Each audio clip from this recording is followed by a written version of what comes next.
campañas, ellos no pueden bajarlas, solamente les correspondería hacer una revisión en otro nivel. Ya respondí. Si el INE se da por muerto, pues vamos al Tribunal Electoral. Pero el Senado no estaría dispuesto a bajarlas de manera directa.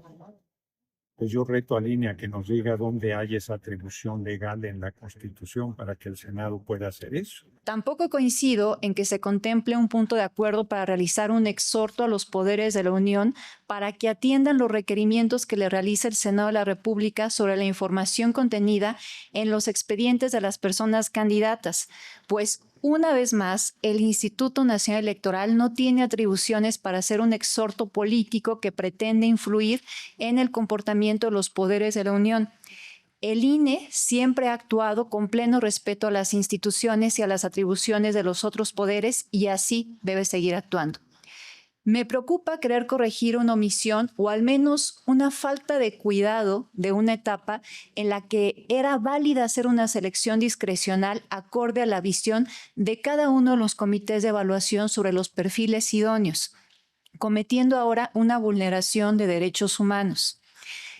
Y aquí no puedo dejar de recordar que en su momento muchísimas personas juzgadoras estuvieron alertando que no se estaba haciendo una revisión de la idoneidad de los perfiles que se estaban presentando y ahora vemos que tenían razón. Para dar un poco de contexto a mi intervención, recordaré que el proyecto de acuerdo que estamos analizando pretende atender los escritos presentados por los presidentes de las cámaras de senadurías y diputaciones, en los que solicitan que se cancelen 26 candidaturas, por causas que pueden englobarse en dos grandes rubros. No cumplir con el requisito de acreditar un promedio general de cuando menos 8 puntos de calificación en licenciatura. Ahí están involucradas 8 candidaturas y porque a su dicho hay candidaturas que no cumplen con el requisito de gozar de buena reputación. Ahí están involucradas 18 candidaturas. Esto debido a estar relacionadas con investigaciones delictivas vigentes del orden federal llevadas a cabo por la Fiscalía General de la República, por haber sido defensores de personas imputadas por pertenecer a delincuencia organizada, entre otros supuestos. De este modo, se pretende que el Instituto Nacional Electoral asuma la responsabilidad de cancelar estas candidaturas sin que tengamos atribuciones constitucionales o legales para ello. Quienes tenían la atribución de hacer esa verificación eran los comités de evaluación de cada uno de los poderes de la Unión. El hecho de que ahora se presenten estos escritos señalando que se trata de circunstancias que se advirtieron de forma superveniente, así se dice, no superveniente, así lo expusieron, me parece que no se justifica, porque no es el hecho de que no hayan acontecido estas cuestiones antes, sino que se dieron cuenta hasta con posterioridad. Me parece que esto pretende poner al instituto en una posición en la que tiene que hacerse cargo de cuestiones que no le corresponden.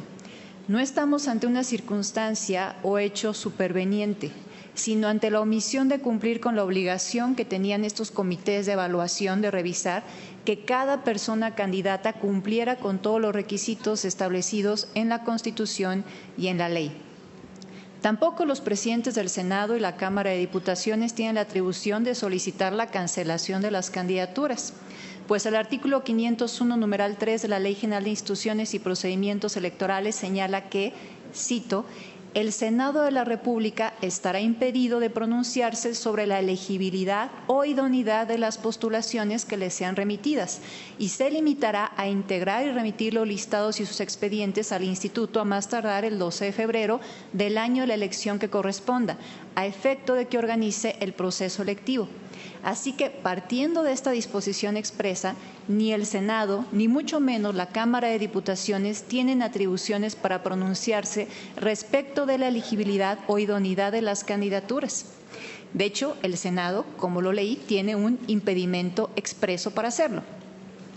La previsión meramente operativa del artículo 2 transitorio del Decreto de Reforma Constitucional en materia del Poder Judicial, por supuesto que es insuficiente para arrogarnos atribuciones que fueron expresamente concedidas a otros órganos y que forman parte de una etapa del proceso electoral que ya adquirió definitividad. Tampoco coincido en que se contemple un punto de acuerdo para realizar un exhorto a los poderes de la Unión para que atiendan los requerimientos que le realiza el Senado de la República sobre la información contenida en los expedientes de las personas candidatas, pues una vez más el Instituto Nacional Electoral no tiene atribuciones para hacer un exhorto político que pretende influir en el comportamiento de los poderes de la Unión. El INE siempre ha actuado con pleno respeto a las instituciones y a las atribuciones de los otros poderes y así debe seguir actuando. Me preocupa querer corregir una omisión o al menos una falta de cuidado de una etapa en la que era válida hacer una selección discrecional acorde a la visión de cada uno de los comités de evaluación sobre los perfiles idóneos, cometiendo ahora una vulneración de derechos humanos. Y aquí no puedo dejar de recordar que en su momento muchísimas personas juzgadoras estuvieron alertando que no se estaba haciendo una revisión de la idoneidad de los perfiles que se estaban presentando y ahora vemos que tenían razón. El derecho a ser votado es un derecho político que también es un derecho humano. Su restricción debe tener un asidero constitucional como ocurre con los supuestos establecidos en el artículo 38 constitucional y aún en esos casos las máximas autoridades jurisdiccionales del país han hecho interpretaciones pro persona. En el caso específico de la fracción 2 del artículo 38 constitucional, la Suprema Corte de Justicia de la Nación determinó que una lectura actualizada de la Constitución debe realizarse desde la perspectiva de hacerla coexistir con dos derechos fundamentales, el derecho a votar y el derecho a la presunción de inocencia, a fin de hacer la interpretación más favorable para las personas. Concluyó que de una interpretación conforme se advierte que la suspensión de derechos por estar sujeto a un proceso criminal por delito que merezca pena corporal o contar desde la fecha del auto de formal prisión no se justifica previo al dictado de una sentencia condenatoria. Este criterio se reiteró en múltiples acciones de inconstitucionalidad, la 88-2015 y sus acumulados, la 76-2016 y sus acumulados, la 61-2017 y acumuladas, así como la 78-2017 y acumuladas. De esta línea jurisprudencial se advierten algunas premisas en relación con el artículo 38, fracción 2 constitucional. 1. El derecho al voto activo de las personas sujetas a prisión preventiva se debe interpretar de manera evolutiva y conforme a los principios constitucionales del derecho al voto y presunción de inocencia. 2. De acuerdo con tales principios se debe de interpretar que solo habrá lugar a la suspensión del derecho a votar cuando se cuente con una sentencia ejecutoriada. Es decir, dicha suspensión no puede entenderse cuando no se cuenta con una sentencia ejecutoriada, como es el caso de personas en prisión preventiva. Nuestra Constitución consagra principios que deben observarse, como el principio de presunción de inocencia, sobre todo cuando lo que está en juego es la posible restricción de un derecho humano. Los derechos políticos también son derechos humanos. La buena reputación de una persona se presume y se vincula directamente con el derecho al honor y la dignidad humana. Desde un ámbito social se relaciona con la imagen que las personas tienen de nosotros. Es un elemento subjetivo que por esta misma característica debió ser ponderado en términos de la idoneidad de los perfiles a partir de la facultad discrecional de selección de cada comité de evaluación. Los temas con los que se vinculan estas solicitudes dan para una reflexión profunda. Sin embargo, para responder las peticiones que nos hicieron, que se resumen en, cito, venimos a solicitar a esta autoridad electoral nacional la cancelación del registro de candidaturas, lo dicen expresamente, basta con responder que este instituto carece de facultades para cancelar candidaturas por los motivos expuestos y en este momento. Y para ser clara, la acotación la hago porque en concreto en los lineamientos para la fiscalización de los procesos electorales del Poder Judicial se prevé la cancelación del registro de candidaturas por faltas graves en materia de fiscalización. Por los motivos expuestos no puedo acompañar los apartados 4, 5 y 6 del considerando sexto de este proyecto de acuerdo, así como los puntos de acuerdo cuarto y quinto. Es cuanto, Presidenta. Ellos no pueden bajarlas, solamente les correspondería hacer una revisión en otro nivel. Ya respondí. Si el INE se da por muerto, pues vamos al Tribunal Electoral. Pero el Senado no estaría dispuesto a bajarlas de manera directa.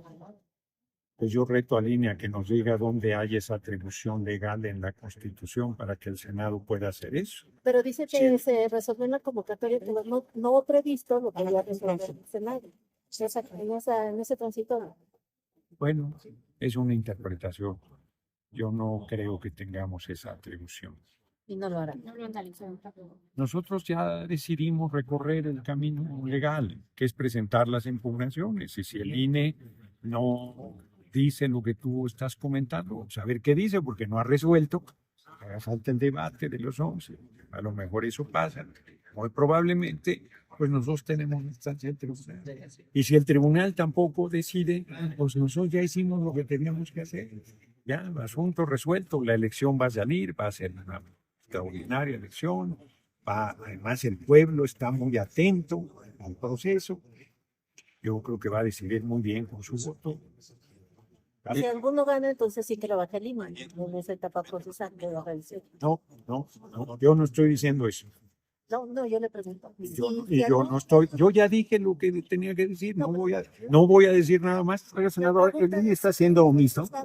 Sí lo debe A ver, la pregunta es no, pues está lleno de especulaciones, no especulo. Está presentado una impugnación y todo lo que aquí se ha dicho es especulación. ¿Qué el INE va a hacer? Que es especulación. Por eso, me parece, es especulación. Ella dice que no. Bueno, yo no sabía que ellos ya tienen la decisión de las 11 consejerías. Y yo no sabía que entonces la sesión del INE no sirve para nada. Porque en la sesión del INE no se resuelve ni se discute nada, ya se resolvió antes. Piensan que es por facultad legal. Por eso dice tu compañera. Yo digo que eso dices tú. El INE, eso dices tú. El INE resuelve, eso dices tú. El INE resuelve el jueves. Nosotros nos esperamos, no especulamos nada, ¿por qué vamos a especular? Es que si no resuelve, es que si no las bajan, es que si no. Por eso, pero yo no hago escenarios.